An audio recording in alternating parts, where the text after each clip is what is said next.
Kekkosen Liv on romaani, jossa on kristallinkirkasta se, mitä kirjailija haluaa sanoa. Liv kuvaa seksuaalista väkivaltaa ja sitä, mihin asemaan se väkivallan kohteen asettaa. Se näyttää sen kulttuurisen viitekehyksen, joka johtaa uhrin vaikenemiseen ja syyllisyyden tunteeseen.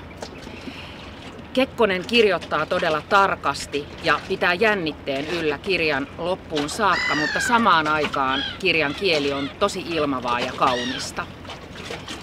Liv uudistaa seksuaalisen väkivallan kuvaamista. Voisi sanoa, että se on Me Toon jälkeinen kirja senkin takia, että se ei näytä väkivallan kuvastoa eikä toista sitä, vaan kertoo asiasta vain häilyvin välähdyksin.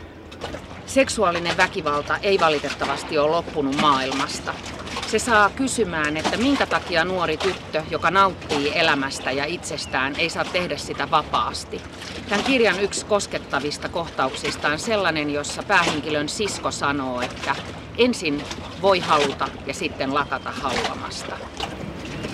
Mä satuin kerran kirjakauppaan samaan aikaan kirjailija Saara Turusen kanssa ja kuulin, kun 80 nainen sanoi hänelle, että kiitos, että teet yksityisestä yleistä.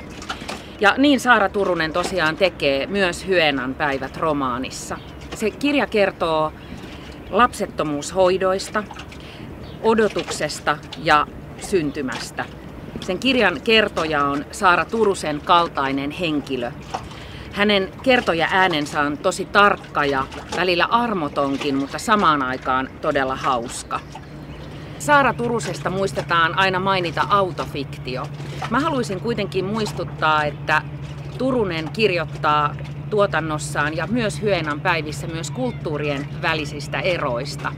Mä en ainakaan tiennyt, miten suomalainen ja espanjalainen terveydenhuolto eroaa toisistaan, enkä sitä, minkälaista suomalaisen tai espanjalaisen lapsettomuusklinikan masturbaatiohuoneissa on.